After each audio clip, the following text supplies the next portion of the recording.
They say there's no loyalty like family loyalty. I'm here to tell you that's a lie. When you grow up in a system where love is a transaction and success is a threat, sometimes the most loyal thing you can do is tear that system down. Let's talk about the Jeffersons.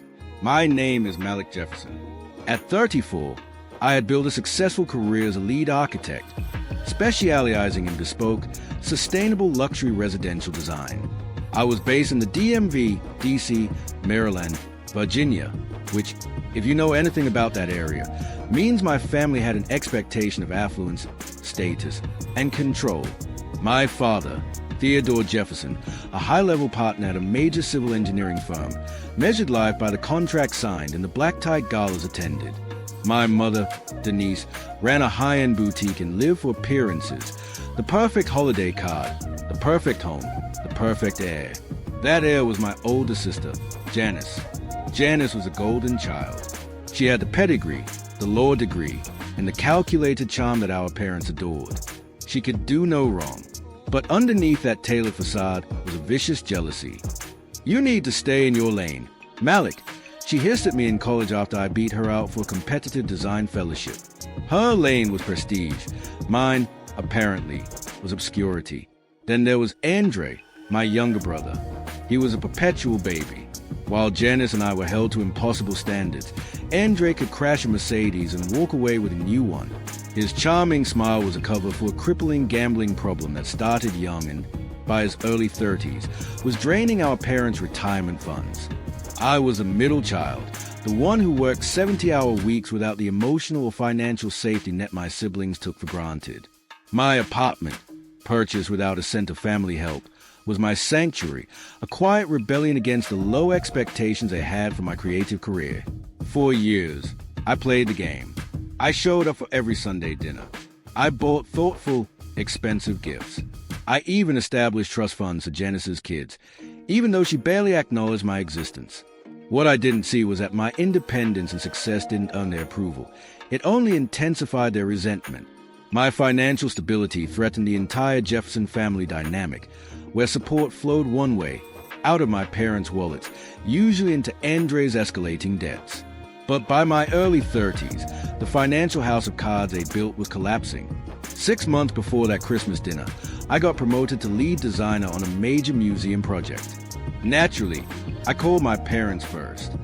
"That's cute, dear," my mother said, distracted. "Did you hear Janice is consulting on a major merger? It's a huge deal." The reality? Janice had been quietly let go from her firm 3 months prior for taking credit for a junior associate's legal brief. Andre, meanwhile, had run up over $200,000 in loan shark debt. My parents were selling off my grandmother's antique silver to cover the interest payments. They wouldn't admit it to me, of course, branding me unsupportive whenever I suggested a business plan or offered to review their portfolio. They were too proud to admit their poor choices and too resentful of my stability to ask for genuine help. The tension peaked at Thanksgiving. The subtle jabs, the meaningful glances, the whispered conversations that stopped when I approached. They'd even taken the annual family trip without me, hiding the photos. The deliberate exclusion hurt, but I still clung to the notion that family was family. Then came the true betrayal. My grandparents, Grandma Lorraine and Grandpa Robert, had built a legacy, a major regional construction supply company. They were 87 and 89, sharp but trusting. They called me for a private lunch.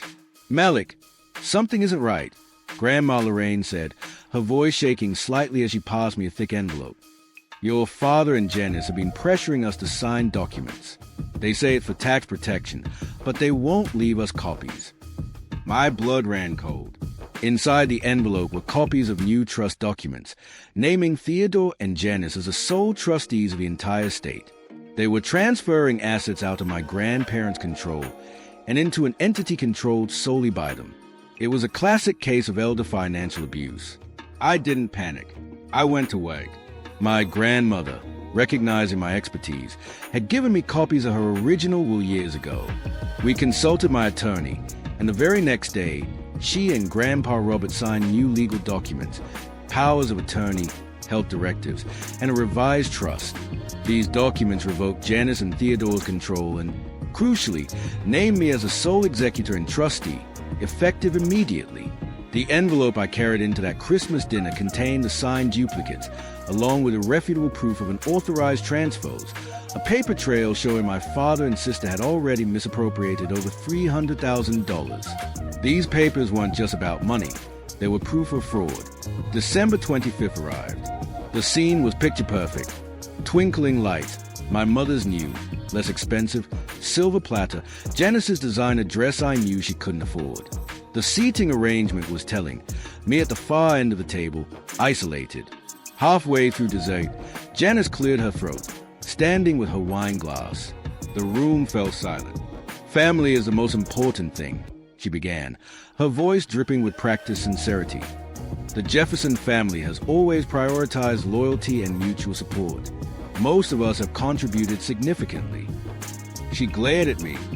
Malik, your refusal to help during our time of need while flaunting your success has shown us who you truly are.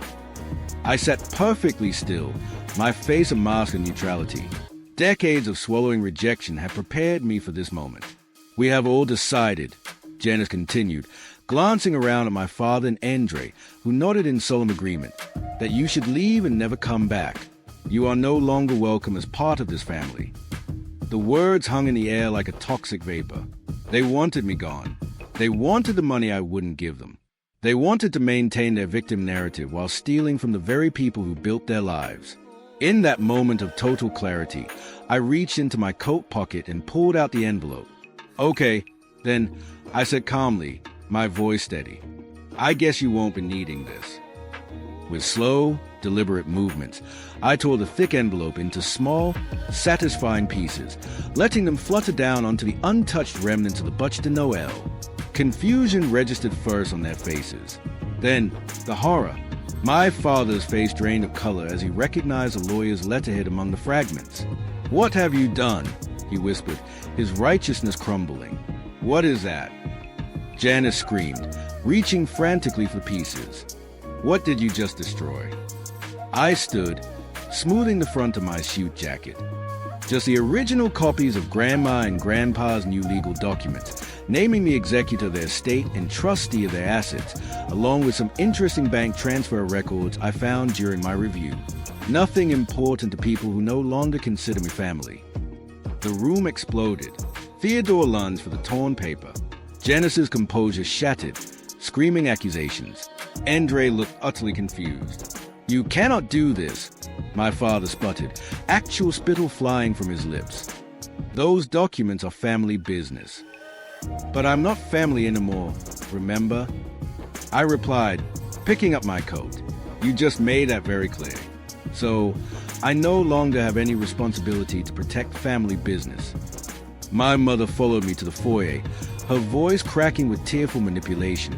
"Now, Malik, honey, please. The family needs that money. Andre's debts, Janice's mortgage, our retirement.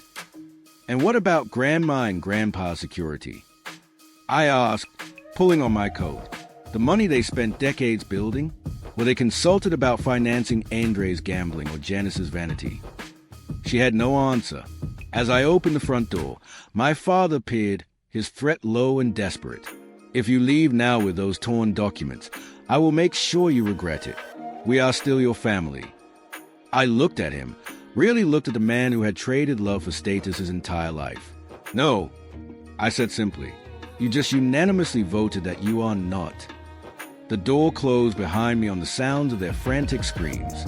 The snow had stopped, and the world outside felt quiet and clean. I walked to my car, got in, and drove away from the house I grew up in without looking back. The tears came later, alone in my apartment. Grief for the family I had always desperately wanted, and cleansing relief for the toxic burden I had finally shed. The morning after Christmas, my attorney assured me, "The originals are safe in our firm's vault. What you tore up were actually duplicates I provided specifically for this purpose." The documents named me as a permanent legal overseer of the estate. 3 days later, the family tried to stage a confrontation at my apartment, alternating between threats and pleas. We met in the community room. "How could you do this to your own family?" my father began, attempting authority. "That's an interesting question coming from people who unanimously voted to excommunicate me 3 days ago. I replied evenly. Janice leaned forward. You deliberately set us up with those papers. I did not set up anything, I said. Grandma asked me to review suspicious financial activity. I discovered and authorized transfers. She made her own decisions about how to protect her assets. Then, the door opened. Grandma Lorraine and Grandpa Robert walked in, accompanied by my cousin, Taylor. The looks on my immediate family's faces were priceless. We thought we might find you all here. Thomas, Grandma Lorraine said, her voice stronger than I had heard it in years. She walked slowly to the table and placed her hand on my shoulder. Malik showed us everything. The transfers, the forged authorizations, the way you tried to change our will without our understanding what we were signing.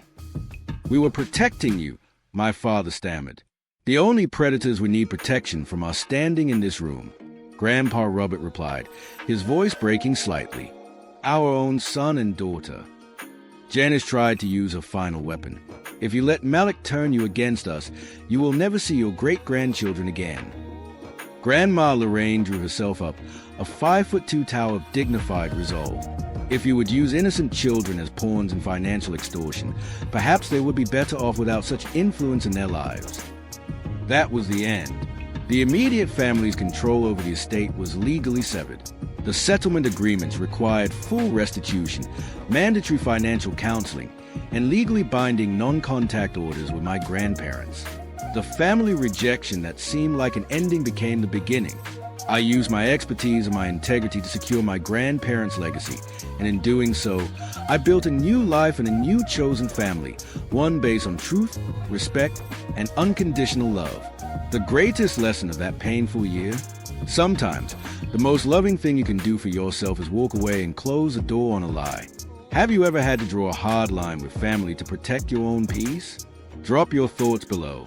And if this story resonated with you, hit subscribe. You're not alone in those family struggles.